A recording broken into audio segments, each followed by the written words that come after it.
We are live. Welcome back to 12th Man. Welcome back to the Arsenal Roundabout. We are live and wow, what an ending to that game of football. Wolves versus Liverpool.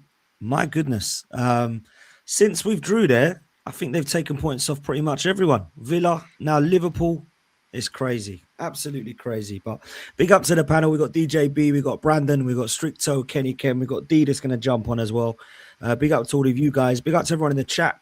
And apologies still for my Sean Dyche voice. It's not getting any better, if I'm honest. I need it to be better, but it's not getting any better. So hopefully tomorrow is a new day. If I can rest it as best as I can. It's very hard doing this job, though, and trying to rest your voice.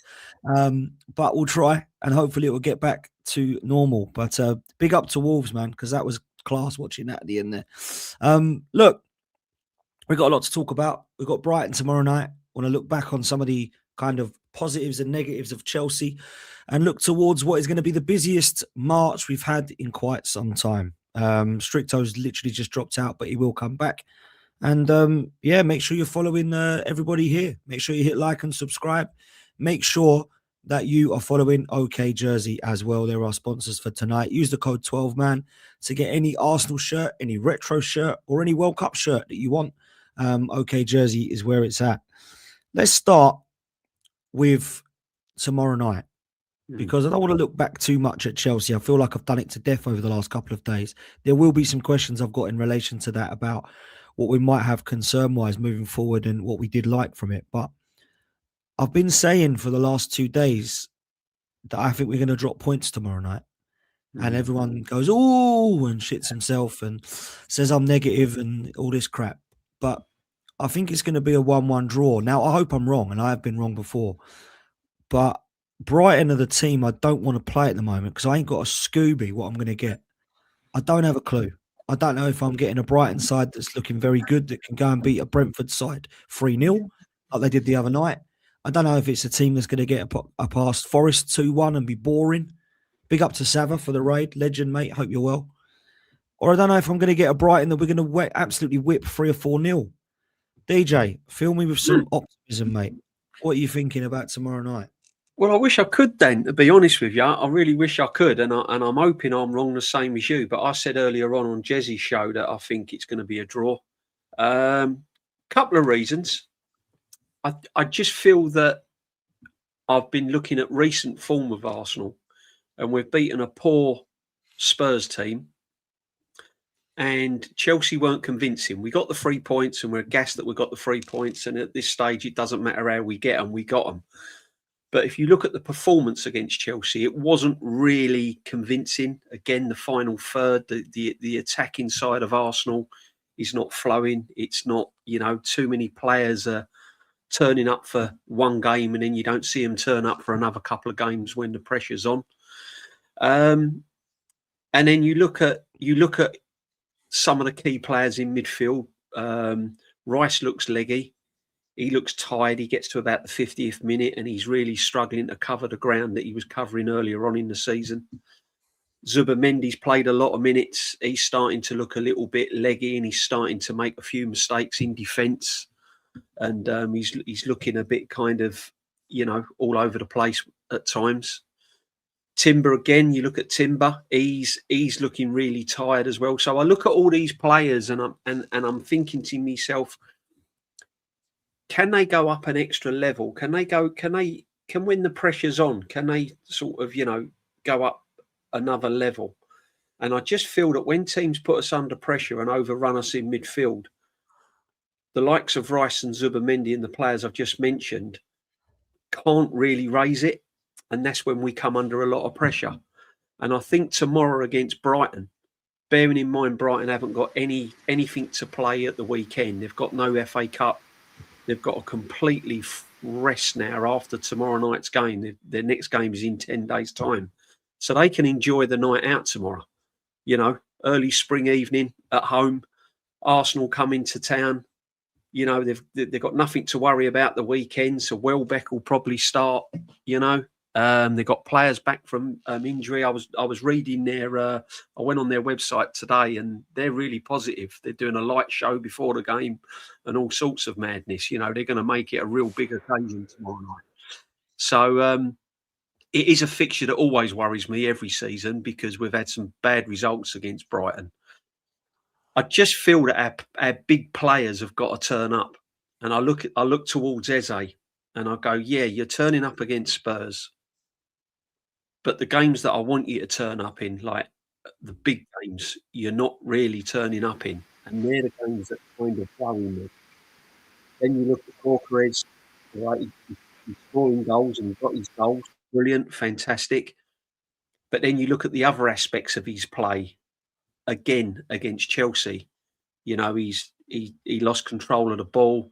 The defender stood him up and he didn't know whether to stick or twist. He couldn't take his man on. He got easily dispossessed in certain areas. And then I look at Trossard and Martinelli. That's a toss of a coin, who plays, who starts, because none of them are really on form. You look towards Saka and you're thinking, right, come on, Saka, you've now got to bring something. And he's not really firing. So they're the sort of things that worry me going into the latter stages of the season when there's big, massive games coming up. And getting on to tomorrow night, that's what I'm worried about. If we can score first and get ahead, then I'll be more confident. But I just think it's going to be very similar to the Brentford game, Dan. You know, that Brentford game, when they was kind of running through the midfield and they was getting on top of us and we was on the back foot quite a bit and we couldn't really get out, or we couldn't really get our momentum going. I just feel that's where we're at the moment with Arsenal. Yeah, we got over the line against Chelsea. Brilliant. 3 points. Fantastic. But I just feel that in these away games, we've got to step it up a little bit. And as I said to you earlier before, I look at Rice, I look at Zubimendi, I look at all these players that I've just mentioned, and I'm not getting the vibe that they can actually step it up. I just get the vibe that they're running on empty. I'm hoping I'm wrong, and I'm hoping they can find something and go out there and blitz Brighton. But I'm with you, Dan, I'm afraid. I can't see anything other than a draw tomorrow, to be honest with you.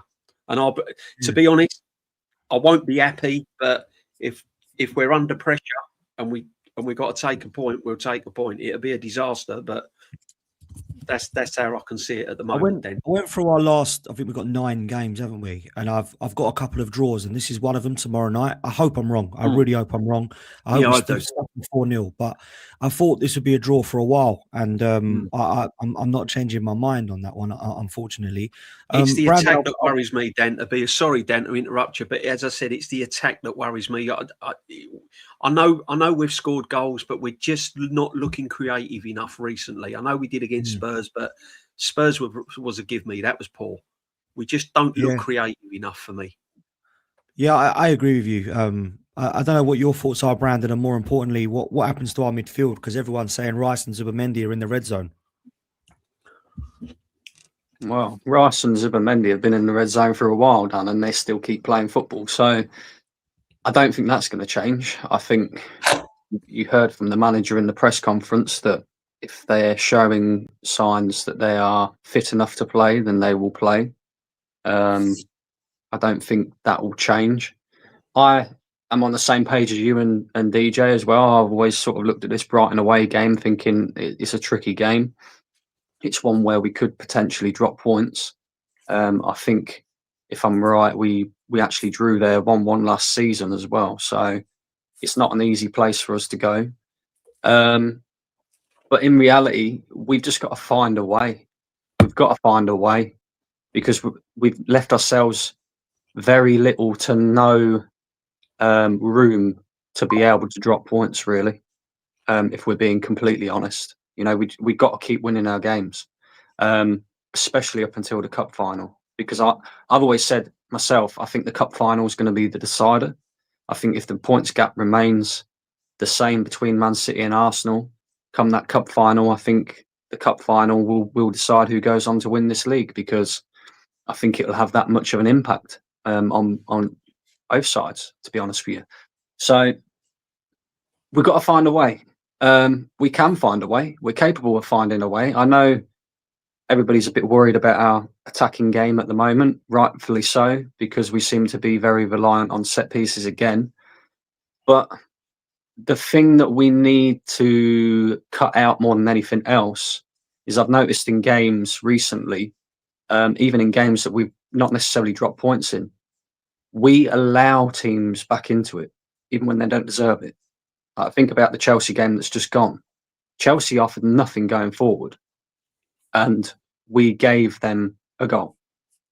And then we invited the pressure again towards the end, which almost conceded an equaliser. And far too many times this season, I see it where, especially in the last sort of 20, 30 minutes of games, where you would think Arsenal have the most control, because, you know, we're a possession-based team, we're a control-based team. We actually lose control in these games, and that ends up costing us points. So, you know, even Brentford, think about Brentford game, you know, we go 1-0 up, and then we lose control of that game. That ends up being 1-1. You know, the Man United game, you know, we go a couple of goals in front, and then we end up giving it away again. You know, this is the thing that bothers me, and this is why I think DJ's right as well. When you look at these players, to be in this Arteta Arsenal system and to be able to execute it to the absolute top of the game and the ability, you have to have top level fitness levels, because he expects his players to get through so much work, not just going forward, but also in the defensive shape and also defensively. And when we've got players at the moment that look like they're running on empty and look like they're not quite at the races to do all of that, that's why, for me, in the last 20, 30 minutes of games, we kind of lose control. So it's going to be tough. I'd like to say we're going to win it. And to be honest with you, I think we're due a clean sheet as well. I do. And it might sound a bit out there to say that against a Brighton team that is predominantly tough for us. But I listened to Mikel Arteta's press conference earlier, and the points that I picked up on is he seems very disappointed with the fact that we've conceded some sloppy goals recently, and that we're not getting the clean sheets that we should be getting. And I think these players will be determined to get a clean sheet. I just think it very much determines on who scores the first goal. I think if we can score the first goal and do our defensive duties properly, and kind of see it, it's going to be one of them games where I think we might have to just sort of kind of see it out type thing. I don't think it's going to be filled with goals or anything like that. It's going to be one of them, a bit like Chelsea, where it doesn't matter how you perform necessarily, just get the win. But there's definitely causes for concern. There's no doubt about that. You want to see more from this team. By now, at this stage of the season, we should be seeing a lot more, especially from an open play attacking sense, than what we see from this team. And I don't even really care that we're winning games by set pieces. In fact, if you give me the rest of the season and Arsenal win all their remaining games by scoring a set piece, I don't really give a shit. It's about winning now. It's not about the way that we play. But you do look on it and think, okay, there's going to be moments in this, you know, last 9 games where the set pieces are not necessarily going to come off, where certain things are not necessarily going to work. And like DJ said, you're going to be looking at players now to grab the game by the scruff of the neck, take responsibility, and be the ones to go out there and win us the games. And I don't really see, especially on the front line, anybody doing that at the moment. Trossard's out of form. Martinelli, very hit and miss. And when the big moments come up for him, we've already seen him let us down this season. Gyökeres, very good game against Tottenham. Not so great against Chelsea. Saka, I mean, he's just not the same Saka. I think we're just going to have to accept that Saka is not going to be anywhere near the old Saka for the remainder of this season, down to a number of different things. Then you got the likes of Madueke. No point in relying on him. He's got no end product. He just runs the ball straight out of play. Eze, very hit and miss. Odegaard, very hit and miss.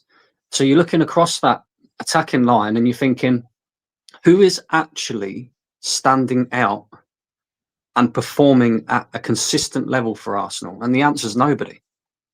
So it might end up being a situation where we look to our defensive players, i.e. Gabriel, i.e. Saliba, Timber, to kind of drag us out a little bit in moments. But we've got the players that are capable of doing it. We've got the individuals that are capable of coming up with the goods.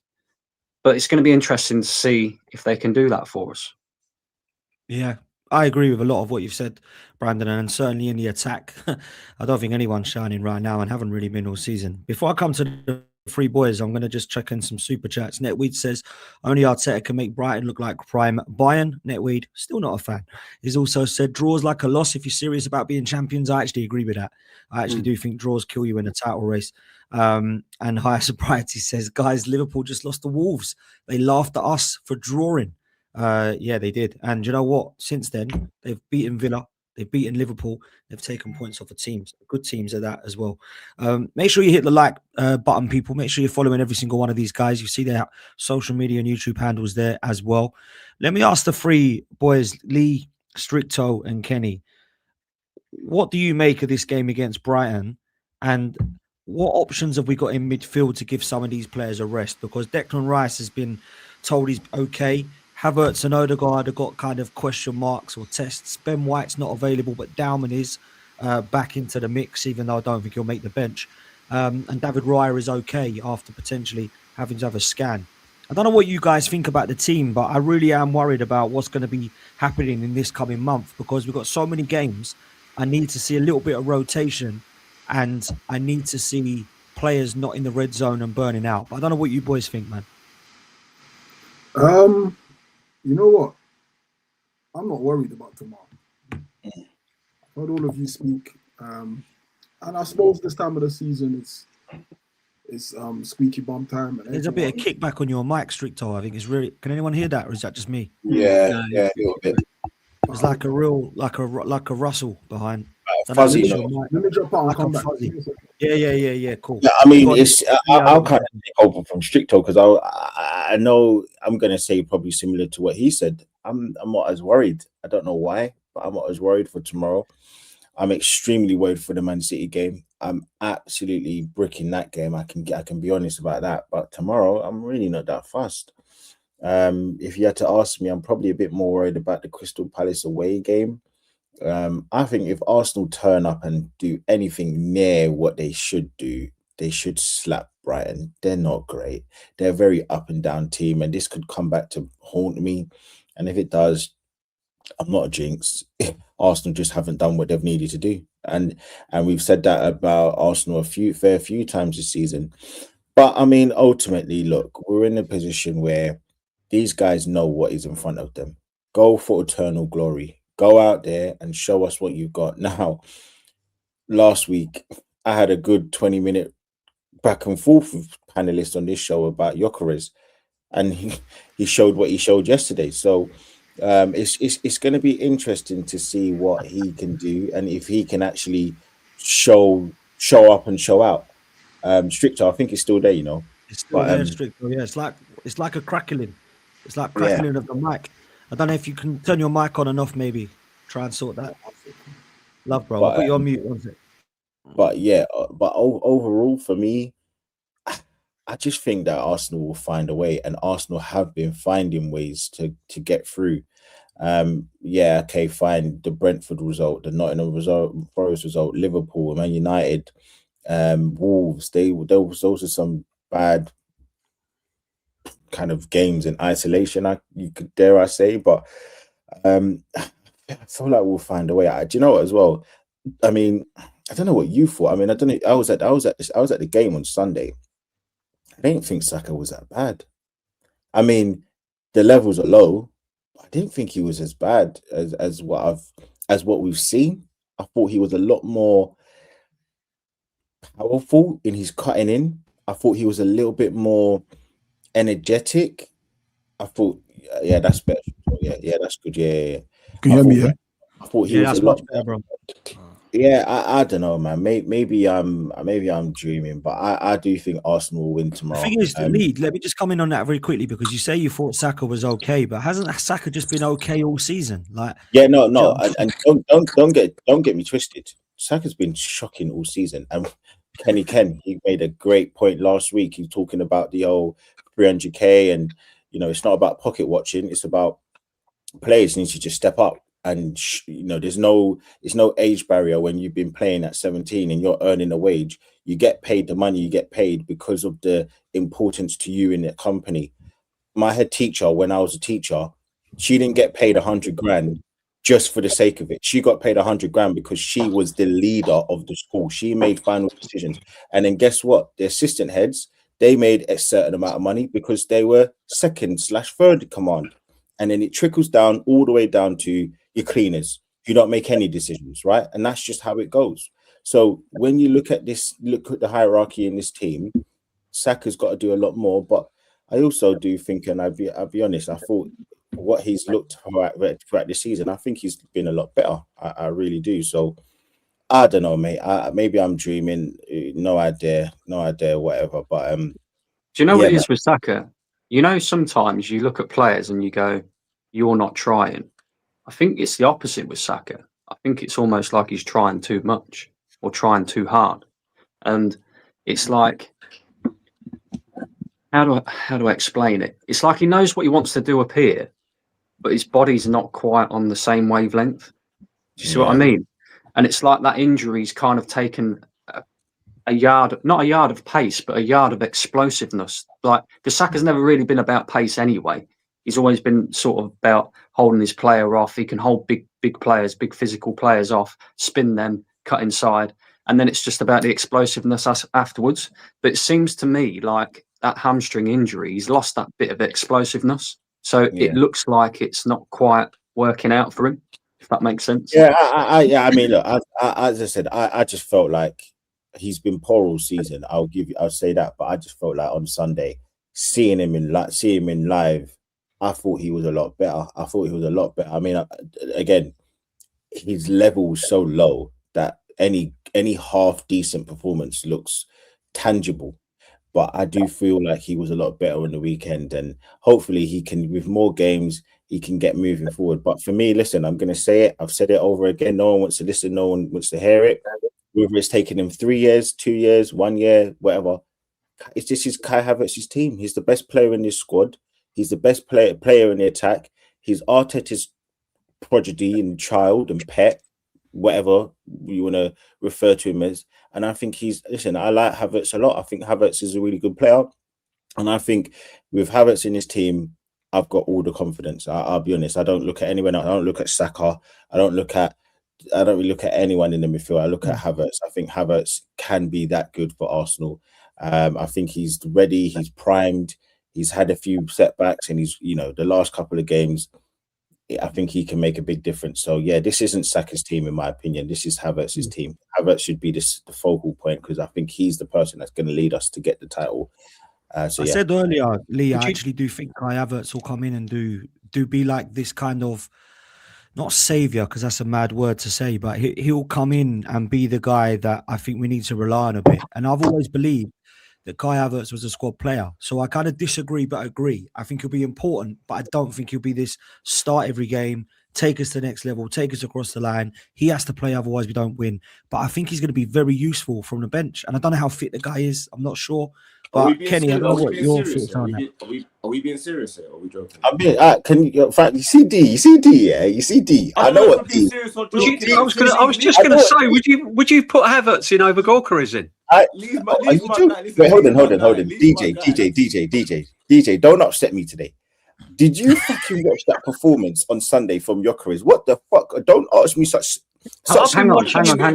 Listen, I've been watching him all season, and as I said, he's still got to convince me. He's still got to convince me. But what I'm saying is, are you having me on? Are you saying that? Yeah, but are you also saying that Havertz is a better goal scorer than Gyökeres? Havertz is the best player in this team. This is his team. Why have we wasted money on Gyökeres in? Why did we buy Gyökeres in? Hold on, you don't let him say because he's injury prone. I mean, because Havertz is injury prone. Sorry, what did you say, D? we let you say stuff for a good couple minutes, and we was all Hold quiet. on a second. And the thing, I just wait. Hold on. I just came into the street. Hold on. I just came into the street, and then I only spoke. I only spoke. Hold on. I only spoke because Stricto's mic wasn't working properly. So I just and his point about Arsenal playing tomorrow, I agreed. I'm not that worried. I don't know why. Maybe I'm going crazy here. No, I hear you. But I'm just saying. What I was saying was, like, obviously Havertz is a good utility player. We do need him back. You know what I'm saying? But all of this is Havertz's team, and he's the best player in our. All of that. That's bit. Okay, hold on. Who in our team has scored clutch goals in a title running? Oh wait. We didn't win the title though. We didn't win the title. What are you talking about? We didn't win the title. No. But just give me a name. Okay, if Havertz was the main man, how comes he failed to get us over the line last season then? Because hold on. Why weren't we winning nothing last season? Because why did Chelsea sell him? Wait, hold on, DJ, hold on. Wait, I'm sorry. I'm sorry. Listen. I respect what you're saying. I disagree. No, but DJ, I'm going to answer. You can't rely on Havertz full time over Gyökeres. Let me ask you a question, right? And I'm not a massive Gyökeres fan, by the way. Yeah. Let me ask you a question, though, DJ. Right? So your last question, I'll answer it first. Why did Chelsea sell Havertz? Chelsea, they are no barometer for anything. Their owner said they are because they've won more than what we've won. No, hold on, wait, just for a second, DJ. They're under this new ownership. When they sold Havertz, that's what we're talking about, right? Because it wouldn't have been under the previous regime. It's under this regime. Yeah, you can't look at them as any barometer for anything because this is the same owner, owner who sold Havertz. Is the same owner who said he bought Cucurella. Yeah, I get all that, but wasn't you having a serious debate with the guy that was on here last week? And forgive me, I forget his name now. Rayo. Weren't you having a serious debate because you were saying about Gyökeres is this, Gyökeres is that, and now you're giving it that Havertz is the best thing since sliced bread? How can we hold on? Wait. There's a few points you got on. No. DJ, there's a few points. Let's get serious. Let's get serious. I'm sorry. I'm sorry. You can't rely on Havertz as the main man at Arsenal Football Club. I'm sorry. Best player in the team. There's a few points here, right? There's a few points here. I'm being deadly serious. I've been saying this for a while. Kai Havertz, the link-up play, the hold-up play, the finishing, okay, fine. I will oblige. Sometimes it is off. What the finishing? Fact that wait. Let me land. I said, let me land. The point I'm about to make is the fact that this guy is the linchpin of the whole team. He can drop into midfield. He can play up front. He can drift to the left. He can drift to the right. He can score goals. He can score. Wait. He can score clutch goals. I'm gonna ask you again. Somebody before you start slandering him. Let's drop Eze then. Let's get somebody tell me who has scored clutch goals in a title running. Just someone give me a name. That's why we bought Gyökeres. No, that's not why we bought Gyökeres. Wait, you see Havertz, yeah? You see Havertz. Yeah? What? Hang on. That's not why we bought Gyökeres. What did we buy Gyökeres for then? Let D come in first, man. Let D come in first, Brandon, then you come in. Havertz, hasn't played all season, and we're top of everything. So how is he the linchpin of the team? Yeah, because he's going to take us over the top. He's going to take us over the line. Yeah, but you said he's the linchpin of the team. Yeah. So wait, hold on. Yeah. So I'm trying to explain the fact that the reason why we play so poorly is because we don't have Havertz in this current team. Yes. All right. You're trying to do some. Do you not want to be top? Then do you not want to be top? Right, you're not. Are you going to ask me a question? Let me answer it, or are you going to interrupt you? We're top, yes. We don't play great football. We're top by the skin of our teeth because it's going to probably be 2 points. And ultimately, you keep mentioning, are we going to win it? We haven't won anything. So if we're going to win it, it's going to be because of Havertz, in my opinion. To get over the top, we're not going to win it because of anything else. It's not going to. All right, let me tell you something, because which is going to make you hurt and make your heart drop.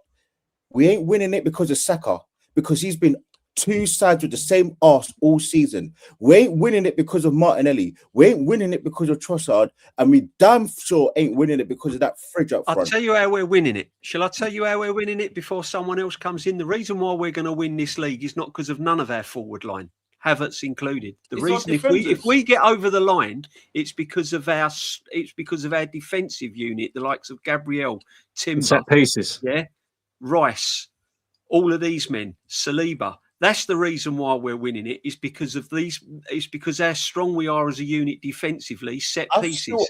Not because of Havertz, not because of Eze, not because of Saka. Our forward line, our attack has been woeful.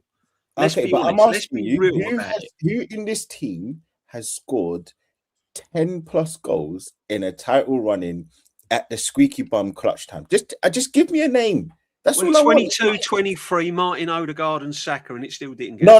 In a title run. Hold it. No. We were in a title race. In the the last 10 games, last 12 games, who that's the squeaky bum time, right? Lee, I hear what you're saying, and it is Kai Havertz. Hang on, right? hasn't Gyökeres scored goals in it's not in England. It's not in England. No. Let's not do that. Let's not do that. Because you was asking who scored goals in a title. I said no. Obviously, you know what I meant. Don't try and be the smart guy. You just said who scored goals in a title running. No, Gyökeres has scored goals in a title running. I'm talking about in England, and you know what I'm talking about. Come on, okay, in England, cool. I'm actually not totally on the separate page to you, Lee. I think you're mad saying about Havertz being the linchpin of this team and he's the best player and all that. I actually do agree that Havertz is going to be important for us, but I think Havertz is going to be important for us in a different way. I actually think Havertz could be the key. That's where I was getting at. Could be the key to unlocking Gyökeres, because when Havertz has played with Gyökeres this season, you can see that them two have a relationship on the pitch. And when Havertz has played with Gyökeres this season, you can see that Gyökeres gets more space on the pitch. And Havertz has been providing for him. Unlike our number 10s in Eze, Odegaard, whoever the hell else you wanted to play in that position, the thing that Havertz did differently to all the rest is he'll get the ball and his first thought is, where's Gyökeres? Right? And you notice a difference. So when Havertz went down injured again recently, obviously we lost that a little bit. But I actually think if anybody's going to fire us to the Premier League title with goals, it's going to be Gyökeres. But Havertz could be key to that. Fucking hell, stop this. It's going to be Gyökeres, bro. Why else? Hang on, listen. Why else did we bring Gyökeres into this team if not to score enough goals to fire us into a Premier League? Brandon, let me just give me a minute. Yeah, just a minute. You're conflating two different points. What you're trying to say is because Gyökeres' record, and I'm sure DJ is going to say something quite similar, because of Gyökeres' level, sort of goal record, you're trying to conflate the point that his goal record should be the key person that gets us over the line and scores the goals. But you are now leveraging this person who has done nothing all season, and now you're trying to hold on hope. Nothing all season. So 15 goals in all comps is nothing. Brandon. He's contributed. 20 goals season. Okay, right. He's contributed more than Trossard. He's contributed more than Martinelli. He's contributed more than Saka. He's contributed more than Odegaard. Yeah, and it's his first season. He's learning a new system. Right? He's not. The whole system's not built for him. It's built against his strengths, if anything. Right? Oh, so it was Arteta's fault for his poor performance against Chelsea the other day. I'm not saying that. I'm not saying that at all. Players have poor performances. There's a lot of players in this Arsenal side that have had poor performances. I'm not even sitting here saying that Gyökeres is great. I'm saying that I think Kai Havertz would be key to unlocking Gyökeres.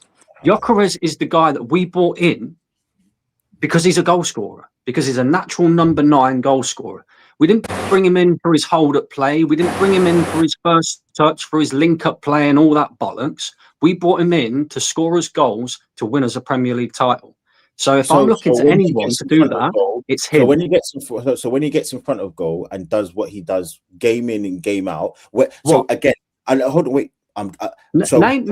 Gunnerly, real quick. Name me a time where Gyökeres has had 3, 4, 5 chances in a game and he's missed every single one of them? I'm not doing this again. I'm not doing this Name again. me where a game where Gyökeres has had 3, 4, 5 good chances in a game and he's missed every single one of them. Because if he was doing that, if he was missing every single opportunity, I would sit here and say, cool, you have a point.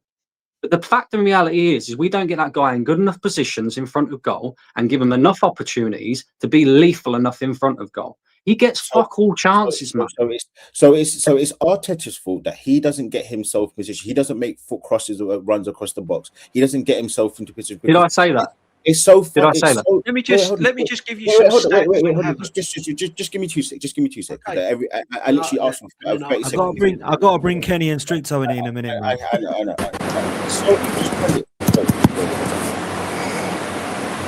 speed. Down. Can't mute his mic either. Oh, there we go. Yeah. It's done.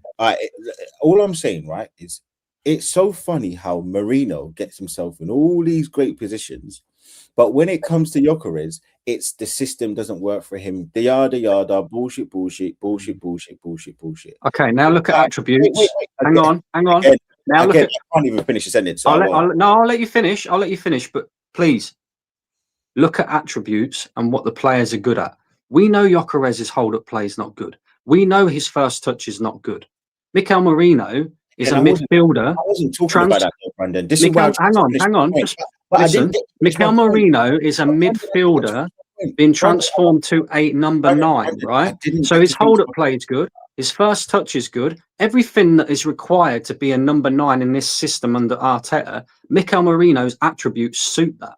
Gyökeres' attributes don't suit that. So therefore, we have to find a different way of playing in order to get the best out of Gyökeres. Okay, let me bring in the other boys, man, because Kenny and Strix haven't even said anything yet, and we're like 37 minutes in. So let me come to you on this, man, because there's actually genuine convo about who plays in midfield and what we're gonna do to unlock our attack. So let's kind of try highlight both of those questions. Kenny, I'll start with you, then I'll come to Stricto. Go on, Kenny. Well, first of all, I love these conversations because, you know, because this Gyökeres thing, the whole world and its mother knows I don't rate him, and I'm sorry, Brandon, but sometimes the stats, and the mathematics in it is one of the biggest lies ever. He's not good enough for us. He never will be. Not today, not tomorrow ever. He's effective. He won't be the guy that leads us to this title. He's getting 15 goals in spite of, and those goals come in clutches. They don't come on a consistent basis. It's not where you look at, you know, he's a Harry Kane or a Lewandowski or Mbappe. You think, right, this guy's going to win me a game. The Tottenham game was one of the biggest myths ever. We beat them 4-1, and we should celebrate it. But they were pathetic. They're pathetic. And I'm seeing a pattern with Victor, where in those games where the opposition isn't at its best and isn't going to, defenders haven't got that much pace, Victor's $1 million. But in the games that matter, we have to accept it's hit and miss with Victor. In terms of like midfield, the thing with the Kai Havertz thing is, I think Kai Havertz's best position is the false number 9. I was always against getting another striker on the basis that the way we play actually suits a Kai Havertz as a false number 9 in the Marino. So this talk about getting this guy who's going to get us over the line, I never bought into it. But the thing with the midfield situation is that, unfortunately, we're in a bit of a rock and a hard place.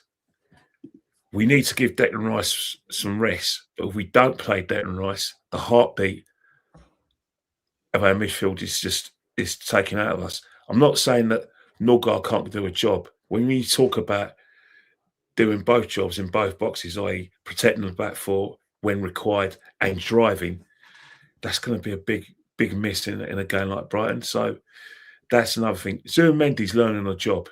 You're not going to get any consistency from Martin. There's going to be games where he's at his level, where we're playing well, and he'll play well. There's going to be games where we play well, he might get a goal, but I think you're not going to see the best of Martin Zubimendi towards next season. The number 10 is that's up for grabs. We don't know what's happening with Martin Odegaard. No one's 1 minute he's in the squad, then he's not playing. Next time, I don't know where he's been, where he's got an injury or he hasn't. We got to, look elsewhere. And then the Kai Havertz situation is that as much as everyone says that Kai Havertz is the answer, we're not going to get. Say we got 9 league games and we're probably going to play another 5 games. He's not going to play 14 games in a row. He's going to be in a situation where with his injuries and his fitness, it's going to be once every couple of games. So we've got to rest a hat on Eze. Eze needs to step up because when we talk about Saka being okay, so's Eze. You take away the 2 Spurs games, when he's good, he's been okay. When he's, we can't even call him bad. He's just anonymous. And that's but Kenny, you can't criticize him because he just come in and it's Arteta's fault. There's no room for that. No, it's a league. Kenny, you missed it. No, you missed me. I'm being silly. I'm agreeing with you. Sorry. But the same fans that are going to talk about Gyökeres, you can't talk about Gyökeres because he's just come in and it's Arteta and he's not making. Just like in a striker position, we're not allowed. It's a false 10, it's a false 9 role. Basically, we don't have a 10 role in the Arsenal team. It's just players in a position and everybody just runs around there. That's what we should do, right? So do you not hang on? So real quick, do you not think that the way that Eze is performing is also slightly down to the manager? Do you not think that? You know what? The fact that we're in a situation where we're under a lot of pressure, where everyone's got to turn up. Look, as I said before, I've got this sort of analysis about buses. I don't care whether you joined this season or you've been here for 5 years. We're in the middle of a title race. We can't carry players. We can't worry about trying to fit the team around them. They've got to fit in with us. Trust me, there's buses coming from like Wells Terrace every 5 minutes.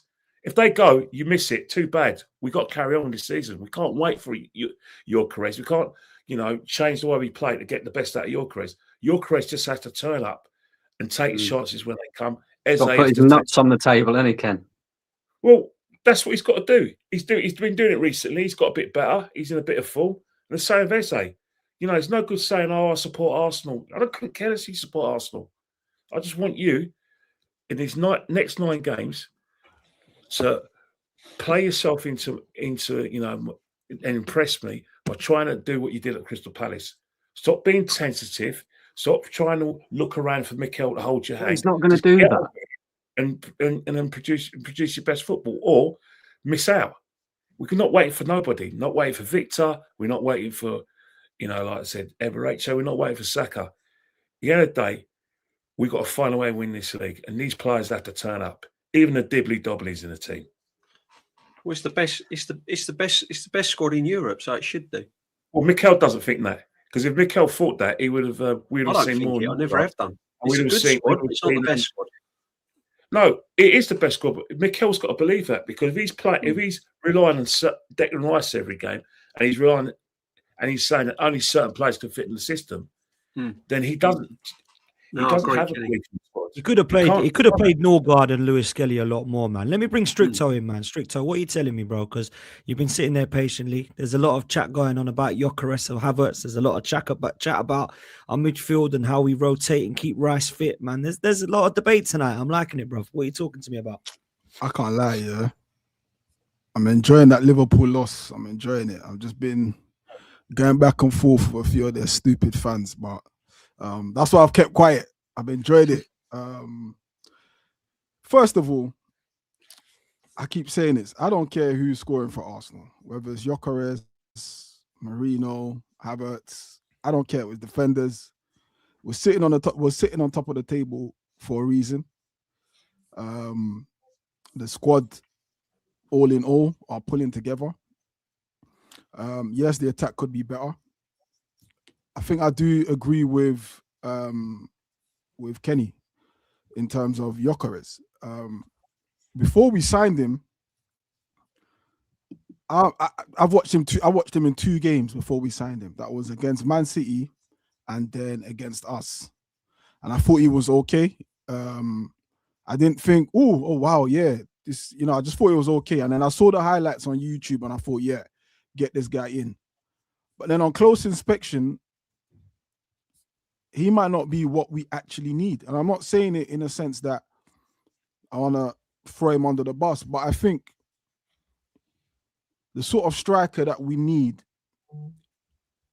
that we're used to at the Arsenal, is a man who's technically sound, a man who is quick, good finish, can create from nothing, And Victor Gyökeres is not really that. He's not going to create a goal from nothing, It has to be team involvement and that kind of stuff. He's not going to pick up the ball from the halfway line or from 40 yards out and just make it by himself, But he's doing okay. Clearly, what we know now, he's not the missing piece that everyone told us he was. He's clearly not. However, at this stage, he's gonna have to do. I personally don't buy the whole, is Mikel Arteta not playing to his strength and all, and this is why I agree with Kenny. Why do we have to play to his strength per se? I get what people say, but what are his actual strengths when we actually look at it, when we put it under the microscope? What is Victor Gyökeres' strength? I don't know. I couldn't tell you because every week he displays different things than he did the week before. But one thing that has stayed consistent is that he's not effective enough in games. And I don't think Havertz unlocks him. I get confused by that talk because when I hear unlock, I think of players like Kevin De Bruyne. I don't Havertz. And you know what it is restricted when you say that? I don't get it. Did you know when you say these things? I'll let you carry on. It's like, am I a bad person? Am I a bad guy for wanting him to be able to control a ball? Am I a bad person for wanting him to be able to hold the ball up? Am I a bad person for wanting him to make a 5-yard pass? Am I a bad person for wanting him to just actually strike the ball with a bit of conviction? His first game, okay, fine, I'm going to give it to him. I don't know if you remember. I think was it Wolves that we played at home, and then he just a soft touch, and I'm like, you're right in front of goal. Even in goals that he scores games in, it's almost like you still don't get any credit because there's no conviction in his finish in his shot. The game against Atletico Madrid, 2 goals off his backside. There's nothing about him that screams quality. I don't get why everyone gives this guy so much leeway when for me, and again, I'll hand it over to you, Stricto. He was meant to be the missing piece. Every single Arsenal fan kept saying he's going to be the missing piece. I didn't care if it was him. I didn't care if it was Sesko in the summer. I know, Dan, you were quite heavy on Gyökeres because he's meant to be the missing piece. He's got that record, everything. So why is it that now he's here, it's all everybody else's fault? You're meant to be the piece that fits into our jigsaw somehow, some way, and figure out a way to score the goals. I'm not saying Arteta isn't blamed at fault here as well, because he is, Brandon. So I get that. But what Stricto just said, I don't even get how Arteta is even in the fault. Neither do I. There's games when Gyökeres should have been dropped. Let's be real. There's game. Do you know what? This is how bad the Gyökeres signing has been. Yeah, not to say not that bad, but we've got to stages where I'm here thirsty for Kai Havertz to come back. I'm here thirsty for Jesus to come back. This guy was meant to be already ready. This is my point. No time to settle in. Let's not forget, this was Europe's top striker last season. He would have walked into any team. He's ready. But let's be honest, bro. And this is what I said. People laughed at me when I made a statement about Aubameyang. Take away his goals, you don't have nothing, bro. But at least Aubameyang was scoring, bro. Yeah. Gyökeres does not have Arsenal DNA, bro. In that side. I was annoyed when Eddie Nketiah got the number 14 shirt. I thought that was rude and disrespectful. Right now, I'm looking at that number 14 on Gyökeres' back, and I'm like, it's equally disrespectful. But the only sort of thing that I give with Gyökeres is first season, new team, not a new country, not a new league, because he's has he played in the Prem? No, he's played in this country, but not in the Prem, right? With Brighton, yeah. But when I see him play football, it doesn't take me off my seat. It doesn't excite me. Okay, the Tottenham game, I thought, oh, okay, we've got something here. And then the very next game, bro, that one-on-one he had with Chalobah, that was the point I was like, let me see what you're really about. You're one-on-one with a defender. How are you going to wriggle this guy off? Bro? He shot it and it deflected, and then some stupidness. And you know what? You know what's funny, right, Stricto? Yeah, everybody else on the panel is quite worried about tomorrow. You know who's meant to be the person to save us in games like tomorrow? Gyökeres. And nobody has any conviction about us. Oh, you know the joke of it? Only me and you think that it's going to be a good result tomorrow. So who's going to save us tomorrow then? So no, hold on, wait. Come on, no. Have you got an alternative? Because I'm hearing madness here. I'm hearing Mum say, I can't wait for Jesus to get back. You mean Jesus, the guy who's managed 11 goals for Arsenal? And that was 4 years ago. Brandon, 4 years. That is how bad Gyökeres was. That's how bad Gyökeres is. But Gyökeres was brought in to score goals. Brandon, you can't live. And he's currently tracking to score more than Gabby Jesus and Kai Havertz. Brandon, what you're doing is you're in life, you can't ever accept anything in a win that you wouldn't in a loss. Let me tell you, my granddad made a great point. Again, that's very funny, Goonali, because I actually get called negative a lot for criticising Arsenal when we win. It's 11 o'clock, right? So I hope you heed your own advice. When I was younger, you know what my granddad said to me? All pussy's not the same. Just because you go out and you get 3-4 numbers and you start getting girls at a certain whatever it is, she's not the nicest girl in the club. You know, when it strikes the last hour, you know what you're doing? You're creeping around trying to get any old riffraff to take home.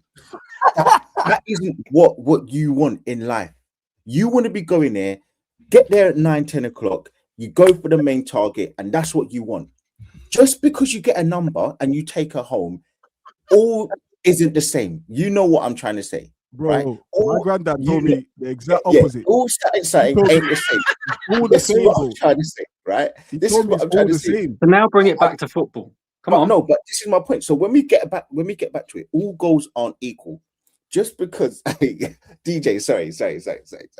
No, I've just been reading Gabriel Jesus' stats for Arsenal. I'm shocked how bad they are. Basically, what I'm trying to say is all stats aren't the same, all goals aren't the same. Just because he's got these 15 goals in the season, he's been woeful all season long. But hang on. Let me real quick, DJ. Before I get away from this point, let me real quick. Let me just clarify my point with Jesus, yeah? When I'm clarifying my point with Jesus, I know Jesus doesn't have a great record at Arsenal. I know that it's there. It's not nothing to debate on. But there's been times when I've watched Gyökeres and I'm like, I don't even mind Jesus coming on because he might not score, but what Jesus can do. Left? Sorry, Stricto. Would you put Jesus on the left? Because Martinelli and Trossard ain't doing it. I've said put him on the left. Try him on the left. You could try it now because Trossard's form's dipped a bit. But for me, it was more if Gyökeres ain't scoring, what's the next best thing he can do up there? He can affect the game. You can draw fouls, you can win penalties, you can go against get a player setting off, affect the game to our favor. I know one person who does that when they're not scoring. That's Jesus. I'm not talking about his goal scoring because when we're not getting goals from this guy, how are you able to manipulate the game in our favor? Jesus does that brilliantly, and that's why I was calling for Jesus. Now, I will concede. I don't know how much Gunali dislikes Gyökeres. I don't know. Mine is just an observation of Gyökeres, and I want him to do well at Arsenal. Let me just put that there. I want him to excel at Arsenal because he's an Arsenal player. However, what I've seen from him this season and what I was promised is two different things. And I know he can go on to score 20 goals, but some of the goals, like, let's be real, like Gunali said, coming off the backside. But however, I celebrated. Hold on, Lee. But however, I celebrated those goals equally. Like, say he scored it from 30 yards, bro. A goal is a goal. Yeah. However, if we're real, we can't put this on the manager. I've heard this argument is Arteta. What the hell is Marino doing when Marino's not even a striker, but is able to put himself in places where strikers are supposed to be? That Wolves game, I remember Saka putting the ball in the box. Where's my striker? Not there. Hincapie put the ball in the box. Where's my striker? Not there.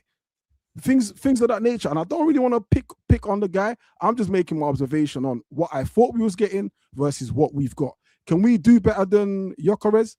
I'm not gonna say yes so far because it's just been one season. Maybe next season he'll fly off the handles. But what I can see with my eye, he doesn't have the technical ability to be the strikers that we've been used to, like Anelka, your Henry's. I'm not even gonna mention Henry because that's dumb. Like even Emmanuel Adebayo. I don't think he's even at the level of Emmanuel Adebayo. If we're being real. No, he's not Adebayo. So let me ask you this, Stricto. Do you think that what we're seeing is the best that Gyökeres can offer? I hope not.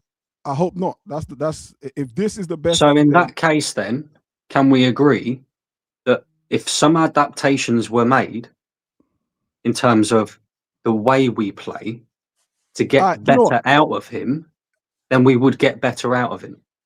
Then I gotta ask you this: what are the adaptations that we need to make to get the best out of him? Because I'll give you an example. Why? The ball over the top don't work. Ball in behind don't work. I'll give you an example. Don't work. Give me an example. I'll give you an example. So, for instance, when we're going forward, we get tarnished with this. Oh, we play a low block week in, week out, right? When in reality, on transition, Arsenal were very slow with the ball, very slow and lethargic. We don't actually necessarily turn a transition into a counter-attack anymore. It very rarely happens. It only really happens if you've got the pace of Martinelli on the pitch. But we never really play one, maybe two, three passes, and then we're in behind the team. It's very possession-based. The reason why Gyökeres wants that ball on the shoulder. Gyökeres wants to be able to operate in space. You see a lot of the time that Gyökeres, when he's not operating centrally, he likes to drift out to the left and have that ball come down the wing. But we don't do that enough. And I'm not saying that he's great or anything like that. I'm not saying that he's fantastic, he's the answer and all this. I'm just saying, I think that a couple of adaptations that can be made in the way that we play would suit him a lot better. Therefore, we would get a bit more out of him. All right. And this is where I counter that argument. Number one, we're a possession-based team. So for us to get the best out of him in that terms, we would have to be a team that defends in our half and hope for an out ball to Gyökeres. Yeah, that ain't going to happen. That's against the ethos of how we play. So nip that in the bud. Number two, a few times I've seen Gyökeres, as you've just said here, got the ball out wide. Yeah, facing his defender. Absolutely has no clue what to do, none whatsoever. That Chalobah example was a good example. At Old Trafford, at Anfield, again out wide, loses the ball. Like it just looks like he doesn't know what he's going to do. So that's what I challenge anyone to tell me these adaptations that we have to do. Like, because it sounds like anything we're going to do, we're gonna have to actually throw away our ethos. We're gonna have to be a defensive team just so this guy can. I don't think we have to throw away our ethos. I just think we have to move the ball quicker. I think there's a lot of problems because if you take Gyökeres out of this team, for example, and you put Jesus up front or you put Havertz up front, yes, you probably get a little bit more out of them because their attributes, and even Marino to an extent, their attributes suit the way that we play in the sense that they've got great hold-up play, they've got a great first touch, they can bring others into play. They've got all them three attributes that Gyökeres doesn't have, right? But the problem that we've got is it's across the board. Like, our 10s are not performing right now. Our 10s don't make risky enough passes. You look at Bruno Fernandes at Man United, he's always playing the risky passes. Yes, he might turn over the ball a lot, but our 10s don't do that. It's always very safe, sideways, backwards, etc. That's why I was excited about Eze coming in the summer, because he's a different profile of player to Odegaard, and he's a type of player who's going to pick up the ball and make a risky pass. Can I ask you a question? Why are you excited about Eze coming when, no disrespect, I'm not doing the manager down. I think as fans, we need to do due diligence when we do our link with players. you know, your Yeah, Gyökeres. but this is the point that I'm making, though, Ken, because you're about to make the point that Eze doesn't suit the way that Mikel Arteta wants an Arsenal side to play. What I'm trying to say? What I'm trying to say is that I'm going to use forget the other one. It's a Semenyo situation. Like we're on a debate. We were on a show with me, you, and Lee Gunner, and we were comparing because we were dissatisfied with our left wingers. We were talking about either Semenyo or Rodrigo, and it was actually half and half. But the situation is now you've got some Arsenal fans bemoaning the fact that Semenyo's cooking at Man City, and that why didn't we go for him? And I'm saying sometimes when you go for these big plays, you've got to look. You've got to know your manager. If you support Arsenal, you should know the way we play inside out. You should know the manager and what it requires, and look at the situation at Man City, where Man City do require hard work. They do require winning the ball back pretty quickly, but they are a more attacking side. So the guy was always going to thrive in that situation. Plus, he's got the element of surprise because at the end of the day, he's just got there and he takes the pressure of Haaland. Yeah, but at the same time, though, Ken, what has Pep Guardiola done in order to get the best out of Semenyo? Because what Semenyo was doing at Bournemouth is exactly the same as what he's doing at Man City. I can take Jack Grealish, for example. We play attacking football. We don't. The way we play and where we've played since. What did he do with Doku? Yeah, but the point that I'm making, though, Stricto, is you take Jack Grealish, for example, right? They signed him from Aston Villa. Jack Grealish was very ineffective, especially on that left-hand side for Man City, because he was always doing the defensive work, a bit like what our wingers do now. They're very up and down the pitch, 90 minutes. That's what Semenyo would have done at Arsenal. That's what Semenyo would have done at Arsenal. But Pep's gone. Here's Semenyo. This is what he's been doing at Bournemouth. Cool. You just do what you carry on doing what you've been doing at Bournemouth for us. Now, what Mikel Arteta should have done when he signed Eze is go, cool, we might turn over the possession, but I've got a decent enough defence and I've got a decent enough double pivot in midfield that you can play the risky pass because that's what you've been doing at Crystal Palace. You can make them runs and we'll allow you to do that because you might create us some chances where we can score some goals, but we might have to do a bit more in terms of winning the ball back. But it's almost like that side of Eze's game's been nipped in the bud. It's like very safe. Like the Black Odegaard. That's how we play at Arsenal. The fact is that the reason why, Ethan had to go out on loan and why, he struggled for a place in the number 10, let alone the right hand side. He can't keep holding the ball. Yeah, because it's the risk factor. Again, one thing about Arteta is that he's very much old school. Remember, everyone associates him with Barcelona and Pep. Let's not forget he had David Moyes as his manager as well. And Everton, when they played, they had a way of playing where they were used to being without the ball. They were used to pressing. They were used to being organised and winning games with less possession. So what he's done is incorporated what he's learned from Pep into what he learned from Everton in terms of David Moyes. So when you do come to our team, before you play your football, you have to be able to work after the ball. We can't be passed through under Mikel. We can't be overloaded under Mikel. So when he comes to Arsenal, and when people say, "Oh, he's going to do what he's going to do," it's not going to happen because he has to be able to do that first. Ken, I think with Eze, I think it's a thing of when he was at Palace. You think about every team he plays, against Palace. You think about how they approach Palace versus how every team approaches Arsenal. Yeah, and that gets overlooked a lot of the time. When you are playing for Crystal Palace, let's be real. No one respects Crystal Palace that much enough to have two players on Eze. When you're at Arsenal, your wingers are usually double marked, spaces are blocked in behind. So with that comes adjustment. Now, I'm not saying that I'm giving Eze the leeway because I still believe you should still be able to do the basics. You should still be able to show signs, at least some sort of pattern recognition that us fans can be like, oh yeah, we saw him do that at Palace. We've seen none of that. And again, I know I'm going to get accused for being an Arteta sexual, Arteta fanboy, but I can't imagine Arteta just says to him, go there and lose the ball. Go there and have your back facing to goal, and all of that stuff that he's been doing at Arsenal. I can't imagine that's the manager's instructions. Yes, there might be an element of, all right, if the space isn't there or if the pass isn't there, go back. There might be an element of retain the ball and we go again. Yes, that might be that. But it's the basic I'm not seeing from this guy. And I just don't understand it. When you say basics, though, Stricto, what do you mean? Okay, he picks up the ball in midfield. Mhm. Yeah, he picks up the ball in midfield. There's space in behind, or there's a pass in behind for him to make. Bro, he gets it wrong nearly every time. Okay, cool. So 5-yard, 10-yard pass. He literally gets it wrong. Like it's more than even just one game.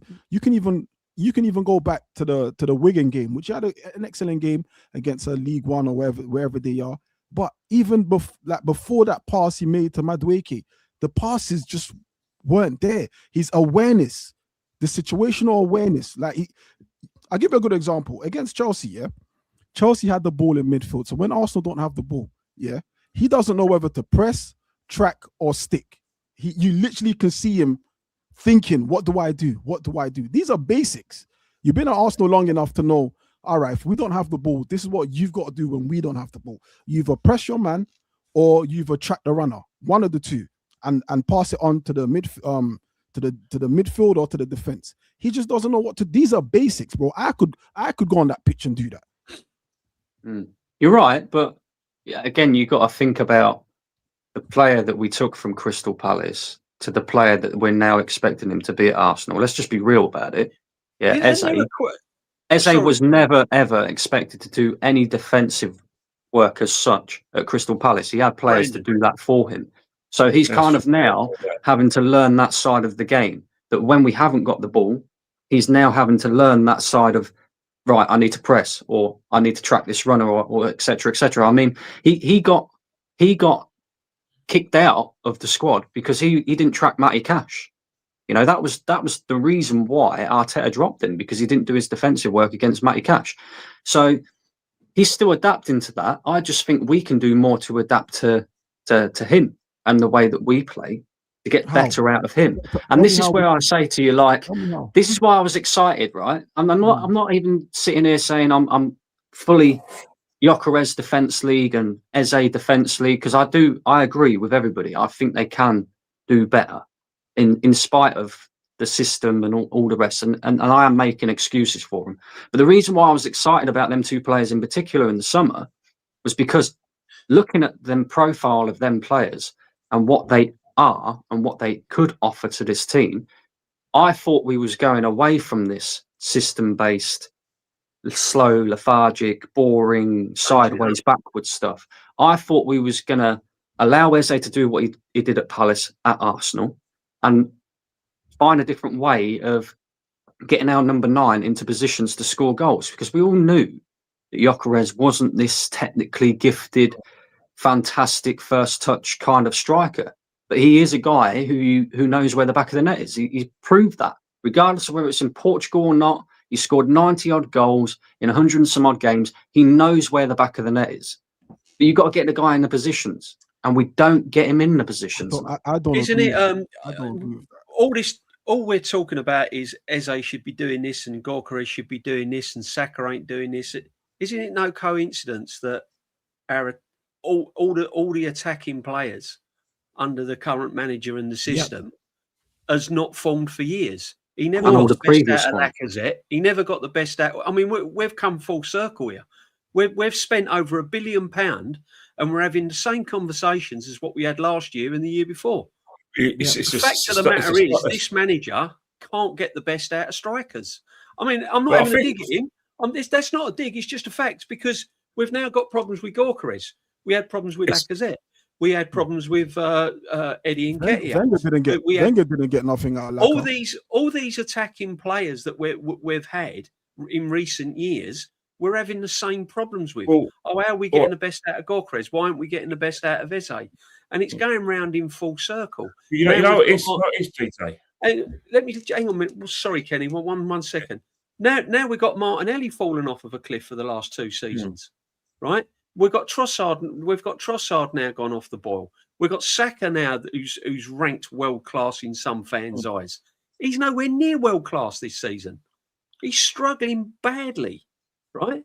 And this is what I'm saying. So I know how we're looking at the bigger picture, and the players should be doing this and the players should be doing that. But it's no coincidence that these players in attacking positions are just not performing under this manager. You know what I think it is. You know what I think it is. It's a combination of two things. The system's very rigid, but damn it, he's going to do it his way, because that's the way he plays, and that's the way he still wants. He's got an aversion to risk. I think if you want to sort of look at the stats and just the like the footballing eye, which we all everyone on this panel's got, performances since 23-24 haven't been at that level yet. Somehow we're on top of the league, and we're going for four competitions. And I think that's where it's come from. It's the system and the rigidity of it, plus all our best players have been out of form, and a lot of that is to do with fatigue and injuries. Saka, Kai Havertz out for virtually the same amount of time as Saka. He's still having secondary injuries and feeling his way. Martin Odegaard, some of us think he's gone as far as he can go, and some of us think he's protected from the World Cup. So it's a combination of that. But look, I hate to be the guy that says Father Christmas doesn't exist, and that the tooth fairy was actually me who actually put a father under your pillow when your kid's tooth fell out. But there's one player that he really, really wanted. I know we should be talking about this, but that player, now he's come to his full fitness and being used sparingly, is only 2 goals behind our main striker. And I know you guys don't like to hear it. And my feelings of the manager. I think that he's a very good coach, but not a good manager. And I still have doubts on whether he can take it to the final frontier and win us big, big trophies.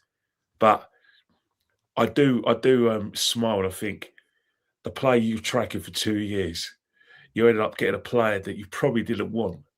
And now that player that you really wanted, who probably fits into your system, is now playing well. No, Kenny. You're killing us. That's all. Sesko. Who's the player? Sesko. Don't play games strict over. He wanted Sesko. Listen, we all know he wanted Sesko because it does fit the way he plays. But unfortunately, he never got Sesko, so he should have adapted to some different. See, the problem is, let's be honest, the manager has always had a plan A, and he sticks to that plan A to the letter. And this season, it's working out okay, right? If it doesn't get us over the line, then he might have to change it. But I can't believe that we've gone from how we were scoring goals, free scoring goals in that 22-23 season, and suddenly now our attack is looking nowhere near. But I think DJ, yeah, there's also an element that possibly gets overlooked. If you look at that 22-23 season, it was a season when most teams didn't take Arsenal serious. We weren't competing to the level that we are today. We weren't, you think about every start of the season, everyone has their predictions and who's gonna win the league, top fours and relegation. No one really had Arsenal in that conversation. So we were allowed to play football, we were allowed to express ourselves, and then you add the fact that we were so fluid, scoring all these goals, and at the end of the season, walked away with nothing. Another season, walked away with nothing. So for me, I understand what the manager's doing. I think he's trying to be more effective than he is trying to be anything else, because the other side of it hasn't really worked for us. But maybe if it was a bit more rigid, a bit more emotionally controlled, economic. He's gone too far the other way though, Strict.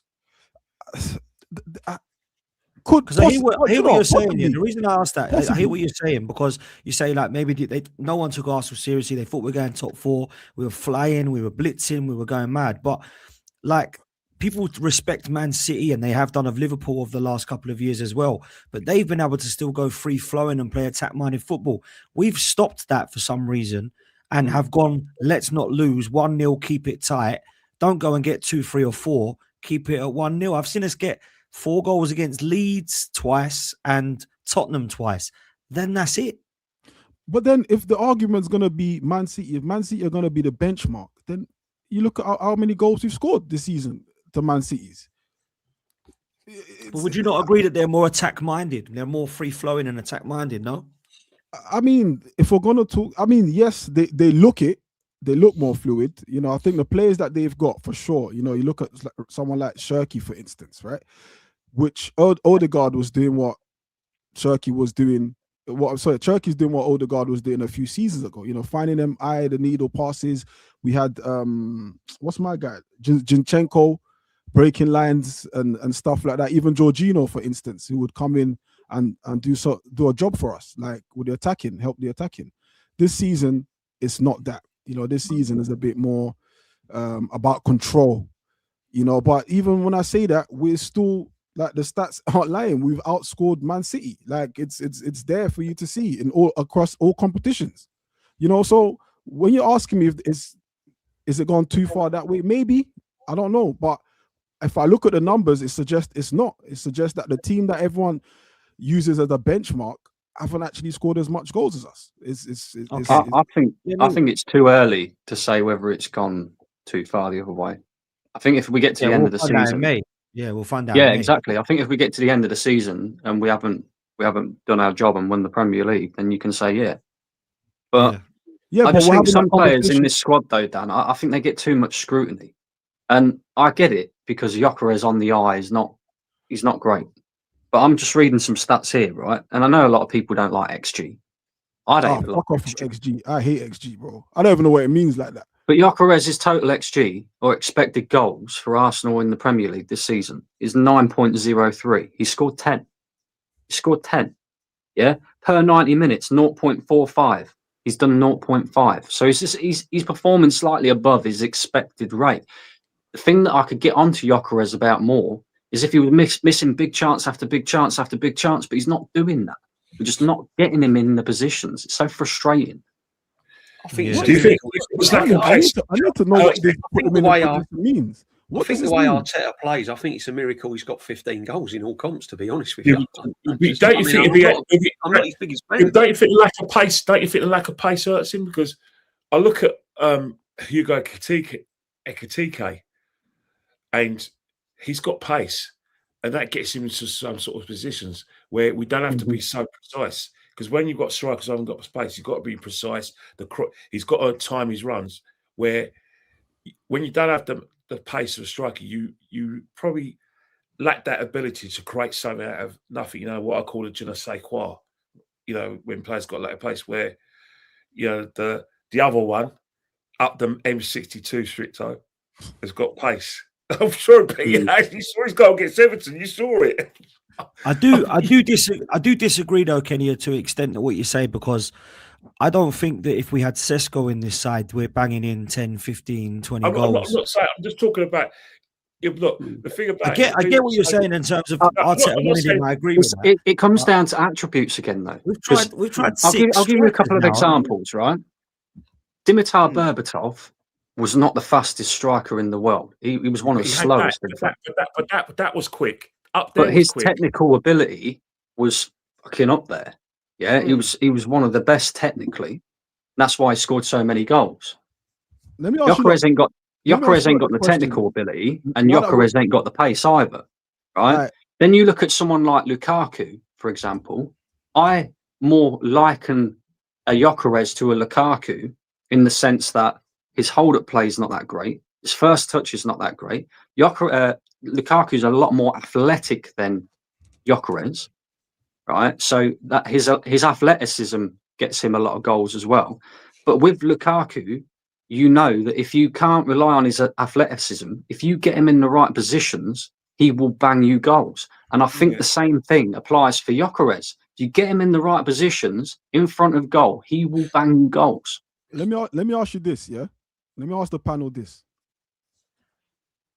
Giroud or Gyökeres? In this current Arsenal side? Just Because we're talking Giroud. about As a footballer, I take Giroud all day long. Talking about Giroud's a better footballer. With no, I think okay, the let's go. problem with Giroud, he went through the. Do you remember that 2016? You know, the season where Leicester City won the league. He went through a massive goal drought, and in the last two games of the season, I think he got it up to 16. So I think he got a hat trick against already relegated Aston Villa. So when you look at his goal stats, he scored 16 Premier League goals. But when you look for the whole season, there were situations where there was a drought. So I suppose when you do you know what's funny about Giroud as well? I actually think Giroud, from the technical side, is probably better than Gyökeres. But then you got to look at Giroud as well, in the sense that he was being provided by Alexis Sanchez. He was being provided by Mesut Ozil. He was being provided by an Arsenal team that were playing free-flowing attacking football. If you take Giroud now and put Giroud in this current Arsenal side with the way that we play, he wouldn't score goals. There's no chance. I think Giroud like a Mourinho. You said Alexis Sanchez, correct chance. Alexis Sanchez, for me, was one of those players who was one of the modern kind of like inverted forwards. And whatever you say about inverted forwards, they're no creators, mate. Inverted forwards are the most selfishest players ever. Saka is an inverted forward. Martinelli's a inverted forward. So, but that's what made him. About the service of Gyökeres.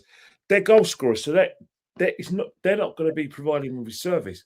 But I do think that, in terms of. But don't you think, though, Kenny, that's what made Alexis Sanchez so exciting and so great and got us off our seat? Because Alexis Sanchez, was he a big fish in a small pond? Yeah, he had the ability, number one, but he would play a risky pass. He would potentially lose the ball and turn it. The amount of times Alexis Sanchez used to lose the ball for Arsenal is worse than what Bruno Fernandes was at Man United. But you know that if you give that ball to that guy, he's making something happen for you. Whereas I look at this Arsenal team at the moment, and aside from Saka, when he's performing at his absolute best, I don't see anybody in this side where we can go, right, we give him the ball, he's going to win us the game. It's very much. Do you know one player we could try doing that, though? And I've been saying it all season, because I don't rate him defensively. I think he's weak. I think he gets caught. I think he gets caught in two minds. And I think he's a liability. And I know he's learning his trade, but I just don't see him as a number 6. But I do see Zubimendi in a number 8. And I think Zubimendi in an 8 would be more creative for us than where he is right at the moment. I don't think we're using Zubimendi to the best of his ability. I think we're just using him as a safety net. Get the ball, pass it 5 yards, pass it sideways. But that's how Mikel wants to play. And this is what I'm trying to say. I know. Again, try it. He's had opportunities where he can, in games where he can rest players and play Norgard in the 6, play Zubimendi in the 8. He's had a chance where he can play Rice in the 6, Zubimendi in the 8. I just feel going forward, perhaps not this season, because he probably won't see that, and he wants to. He obviously now is relying on the way he's been playing all season to get us across the line, and I get that. But I think Zubimendi in the 8 might be a little bit more creative, and I think he'll chip in with goals as well, more than Rice. I think Rice would be better suited in the 6. But I think the problem is with Gyökeres as well, and any striker at Arsenal at the moment. We haven't got wingers that are playing well consistently, and we haven't got a number 10. And at the end of the day, you can put prime Haaland up front for Arsenal. And if you've got wingers that are out of form and you haven't got any creativity as a number 10 or a number 8, if you like, because Declan Rice, as brilliant as he is, and I really rate him, obviously, but he ain't that creative. And I think any striker in any team that have got dead wingers, no creativity in the 10, is going to struggle to score goals. Anyone, you put Havertz up front, he'll struggle to score goals. And this is something we're going to need to look at. And that's why I think it's the reason why we're top of the league is because of our defensive unit, is because how we've played as a unit. We've suffocated teams. I totally agree with that. We've suffocated teams all over the place. We've not allowed teams to get beyond us. We've been very solid at our fullbacks. Nkape's come in. We've not been overloaded down the wings. And that's the reason why we're sitting top. But I just think going forward, we do need to get more creative because this is not going to get you out of jail every single match. No, I agree. Let me do these supers before we start to come to a close. Netweed says, what are Martinelli and Saka meant to do with a manager who's the Real Madrid of corners and free kicks? These are wingers who once scored 15 to 18 goals. Canadian Gooner says, Mikel Merino was more effective than Havertz up top. I said that. I thought Merino actually was our best false nine, personally. Hi, Sobriety says, Lee's right. Havertz has been phenomenal for Arsenal since he signed. Wow. I think that's a stretch personally, but fair play to you. We almost won the league, 2 points deficit with him up top. He's super productive. Well, we need him to be the back end of this season. That's for sure. Netweed says Gyökeres is already on 10 goals. Kai's maximum ever for us was 13, and he's patchy even when not injured. So what are you on about, Lee? Are you tired? Lee had to drop off, to be honest. Chaitanya says 9 games left. We've been here before. What has Arteta learned? What has the team learned? Finish line is near to the players. Manager have the mentality. That's my biggest question mark, Chaitanya, and has been, as you know, the whole season. Unlock our attack, question mark. How about a manager not married to the corner flag? Our players are easily good enough. The boring keep ball manager isn't. Netweed really doesn't like Arteta. Fact, no one has more goals than Gyökeres in 2026. This is actually a fact. This is true. Martinelli, 16 goals, Saka 18, even Ødegaard with 15 in 23. Where has this gone? I know, let's not ask the man overseeing it all since 2020. All lost form, Netweed. All lost form. Yeah, I agree. Arteta and Premier League trophies like oil and water. Josh, let's sack 8 players or spend £800 million more. Stricto, we drew too many games in the weeks of 30 to 38 and 23. Yeah, let's hope we don't draw again, man. And then the last one is bottom line is we make much of a meal of the ball. And why can Arteta never protect a lead for 10 minutes? What's with that? Someone's got a stat on that. Look, we've got a massive march, and I mean massive. Like, it's huge. Starts tomorrow night, and I'm all for this one game at a time. But what I'm going to need to see from the manager now is his squad rotation, because we ain't going to be able to play the same 11 against Brighton, the same 11 against Everton, the same 11 against Bayer Leverkusen, same 11 against City in the cup final, same 11. We've got to rotate it. And there's a few players at the moment, boys, that look a little bit tired. You know, Urian Timber looks a lot better after a week off, but he's played a lot of football, as have our centre-back pairings, as have both of our midfielders. And we're asking a lot now, I think, of these players this month. But as they play much football, Dan, that's where our fittest player has to now take, you know, like I said, the problem with modern footballers, I've got with modern footballers is that I preferred it the old way, where managers weren't sort of like, how I say, micromanagers. They said, right, I signed you to play football, your experience, work out yourself. And that way worked at Arsenal under Arsene Wenger, where he got the players worked out themselves. Now, when you've got all this kind of, you know, like go and watch this video, learn your opponents, run there. I just think that you're probably right. Maybe Eze needs to go back to the instinctiveness that he performed at Crystal Palace, because we are going to need some bit of je ne sais quoi or some big moments or a moment's player, which he is, to do it. That's his challenge, because Havertz and Ødegaard are not going to be fit enough to play every game. So the challenge to Eberechi is, come on, mate, show us what you got. Come on, Arsenal fan, put your nuts on the table. It's nuts on the table. You know what it means, man. You know what I mean, man. You know what I mean. Don't come on. Let's have a I told him before, strict though. I'm worried about Benny. He likes nuts on the table. Let's have a closing statement from both of you, Stricto and Brandon. This month is huge, Strict. Huge. Yeah, big month. Monumental. Listen, this month is the month we usually have in December, where we've done so well now that we're here in March, when, you know, everyone sort of thought we would drop off. I do hear what the panel's concerned in terms of rotation. I definitely hear it. I think we could benefit with some players not starting games. And Arteta made a very good point when interviewed about motivation. And what, after the Wolves game, how do you motivate these players? And he said, well, if I have to motivate you, then we've got a problem. You should be self-motivated at this stage of the season. He said we are happy where we are. This month, I would love to see players find a new, like a boxer. Is it a new wind? Second wind? Is that what they call it in boxing? Get a second win. Right, championship. Thank you very much. In the championship rounds. So, and I think Eze is going to be key to that. He hasn't played much football, not as much as everyone else in that position. Havertz, I'm actually looking at more the players who are on the brink, on the fringes of the first team. Your Jesus's, your Martinelli's, Mascara's, Skelly to a degree. I think when we talk about having the best squad in Europe, I think now is the time to actually show it.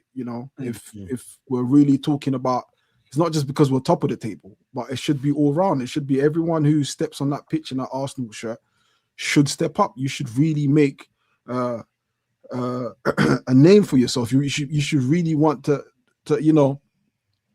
put yourself in. You want to give Arteta problems at the end of the day. You know what I'm saying? And I feel like over the course of the season, I don't think a lot of the players have. You look at the game where we played against Aston Villa, for instance, when Rice wasn't there, Onana ran us ragged. Just didn't have anyone that controlled that midfield like how Declan Rice does. Now Onana goes off injured or whatever it was, we then pick it up. You'd have thought this is a time for someone who played in that midfield. Is it Norgard? No, it wasn't. I think it was. I can't remember who it was. I'll tell you.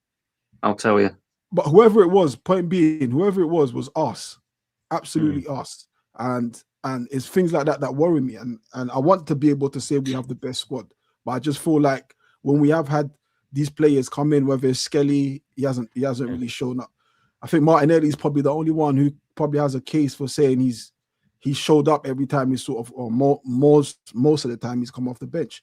Who was it? It was Zubamendi, Odegaard, and Marino. Yeah, we suffered there. You know what? That Marino guy, man.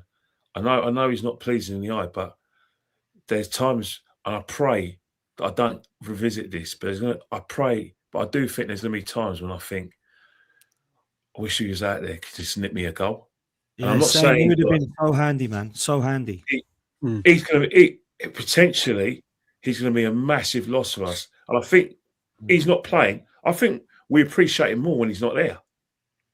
Yeah, I agree with you. I think he's been an excellent signing, and I think he would have come in handy off the bench for sure. All right, Havertz is back, guys. Havertz is back. Come on. But it has to be Havertz now, people. It has to be Havertz. What are you saying for? Let's just do closing statements from you, DJ, and then Brandon. We'll get out of here. Brandon, what are you saying, Brandon? Yeah, I agree with pretty much everything that Stricto said. I think rotation is going to be key. Absolutely, it's going to be key. It's not just about the players, it's about the manager as well. The manager can play a key role in this because he has to get his rotation spot on, especially with us being in all 4 competitions. We've got some really tough fixtures to get through. Nobody should be sitting here thinking that Bayer Leverkusen is going to be a walk in the park, even though we're on the so-called easiest side of the draw of the Champions League. City in the cup final, that's not going to be easy, etc., etc. And like I said earlier, if you want to see this Arsenal team perform at its best, unfortunately, the system requires the players to be at their peak fitness levels, because you have to be able to run up and down the pitch 90 minutes. And we've got too many players that at the moment that are not at peak fitness level. And it's up to the manager to do the right rotation at the right times. I do worry a little bit about rotation because I am looking at, even though we've probably got the best squad, I do look at them players, like Stricto said, that are on the fringes and think, who's actually come in and performed when they've been given their opportunity? Madueke was all right for a little while. Then he just turned into running the ball out of play and giving it to the opposition. The only one for me who's came in and done their job, I would say, is probably Mosquera. And I would say Norgard. Aside from that, I'm looking at the fringe players and I'm saying, okay, who's stepping up for us then? Because they're going to be needed. You know, one way or another, they're going to be needed. We've got Mansfield at the weekend. That side should be heavily rotated. I don't want to see any of our starters starting in that game. I don't want to see them coming on the pitch either, to be honest with you. Declan Rice absolutely needs a rest. I understand if he starts tomorrow, but he didn't look great against Chelsea after he took that knock. And he's one player that we cannot afford to go throughout the remainder of the season without, because he is the workhorse in that midfield. And for this to work, we need Declan Rice in that midfield. He's probably the most key player in this Arsenal team. I agree. But we have got players there. We have got ways of rotating, but it's up to the manager to make the right decisions at the right time. And, you know, even if he has to do something that he doesn't necessarily want to do and change something tactically in order to make it work, he's going to have to do that, because we've got to get across the line. There's no excuses this season. No excuses at all. We've left ourselves with very, very minimal amount of fuck-ups that can happen. And he needs to win this Premier League title this season at a bare minimum. He has to. Yeah, I agree with you. DJ, last couple of minutes before we close. Yeah. Man. What's your thoughts? I just feel that if rotation would have been taken care of throughout the season, sometimes it's too late now to start rotating. 9 games left. The rotation should have been done way before now, so you've got players fresh with 9 games left. Not rotating players now with 9 games left in crucial games. I understand he's got to do it, but I think he's not going to do it. He should have done it. He had plenty of opportunity. You know, you're cruising games. You're 3-0 up at home against poor Tottenham, and he's keeping Declan Rice on for 93, 95 minutes when he could have brought Norgard on. Norgard should have had more games in this Arsenal team throughout the season, and then we would have had players a lot fresher. If you take Man City, he's rotated in the right times at the right times. He was dropping Haaland over the Christmas period, you know. And I'm going to say it, and it might frighten a lot of Arsenal fans. If you look at Man City, a lot of their players look like new signings. They're fresh, they're hungry, they're running, they're looking very, very lively all over the pitch in attack. And because again we have failed to rotate throughout the season, we've had the best squad for a long, long time. We signed players for a reason, because we needed to strengthen the squad to get us to win the Premier League. And he's not trusted the squad enough. He's not trusted Skelly. He's not stuck by Skelly. He's not brought Skelly into midfield. He's not trusted Norgard. And he's not, you know, he's put Wanyeri out on loan. He's not trusted him in a 10. He's made one mistake, dropped him, put him out on loan. So this is my concerns, Dan. Is it too late now to start rotating with only 9 games left? Whatever happens, these players, when they're on that pitch, they've just got to step up. You know, there's no more 6 out of 10 performances now. It's all got to be 9 out of 10, 8 out of 10, and we've got to get over the line. I don't know how we're going to do it, but we've got to do it. Win us the Premier League, and we've got a cup final as well, which I want to win. That's really important. So, yeah, it's tough, but we are where we are. I'd rather be where we are now than not be where we are. But as for rotation, should have been done a lot earlier. Should have been done a lot earlier when he had the chance. Yeah, look, I think tomorrow and the Mansfield game, he's going to rotate. I don't think he'll rotate heavily tomorrow, but I think he will for Mansfield. I expect Rice, and there's Erdegaards and Havertz and all these guys. I expect to see rotation now, because I need them all to be fit. We've got a massive month. I don't want to be talking to you guys in April going, crikey, it's only the league left. And we've got to go for it all. I'll take that. I'll take that, because I want the league more than anything else. Yeah, but what I mean is, you don't want to go out of everything this month, do you, Kenny? Yeah, and of course you don't. But I'm desperate for this title. I get that. But what I'm saying is, what I don't want to do is go, well, we've got to win the title, and if we don't, then we've got nothing left. But we're now 2 points. Yeah, the thing about it is that, you know, you're talking about rotation, you're talking about the fitness of players. The quadruple is the most beautiful dream we're ever going to have. but it's an impossible dream, realistically. That's my big thing, because the league has to be the alpha and omega for us. Everything else has to be like, you know, a nice bit I of get art. that, but I don't. What I'm getting at is I don't want to be sitting in a scenario where Oh, we go. of course, "Well, I want to win we're every out," game. you know. I want to win every game. But the thing about it is that we've put so much into winning this league. The league has caused. You know, he us has to win the league. He has to win the league now. You Yeah. can't go 7 points clear and bottle it again. You've got to get sacked. No, So he's got to win the league. Otherwise, he's got to get sacked. But Yeah, for but me, I think I don't want to go still win. think Go, yeah, we injuries won the will hurt league. us. You know, but we might win the league, but we didn't win the cup final. We lost that. We're out to Mansfield on penalties, and Bayer Leverkusen have done us Well, over that's 2 not legs. correct. At least We're we're still in the league. going to thrash Mansfield. That's what I'm getting at. We've That's beaten what I'm getting Mansfield. at. Look, I don't care what anyone says. We're beating Mansfield with our second 11, and then Arteta's got some decisions to make, because in a quarter final we're gonna have a hot, super hot tie, home or away, where discussions about rotation are going to be loud and clear, because that's going to be sandwiched between a potential Champions League quarter final and then our league game against Bournemouth. But Leverkusen ain't going to. That's not going to be easy over 2 legs. It's not. None of these games are be easy, man. But it's we've got our to keep people fitness, fit, man. our fitness, and especially where we are at the moment. That's the only thing I worry about. In terms of like the mentality, not so much worried about that. In terms of like the teams we've got to play, not so much worried about that. But if you're unfit, you run out of gas. I've seen it before. I remember 1980. When we could have won 3 tournaments, we won nothing because we played 70 games. We're out of gas. It happens. You know what's going to be funny as well? Like, we qualified top of the Champions League, and everybody's like, "Oh, that's great because we get to play the second leg at home." I've got a feeling that with a fixture pile-up in a lot of these rounds, we're going to probably have to get the job done away. Yeah. And then come back to the home ground and kind of sort of settle for a draw, maybe rotate a little bit. Yeah. But we're going to have to get the job done away from home. Yeah, I think so. Yeah, I think that's fair. Look, we can't ask for it. One thing I will say to close, we can't moan because we've pulled out Mansfield. City pulled out Newcastle away. We pulled out Bayer Leverkusen.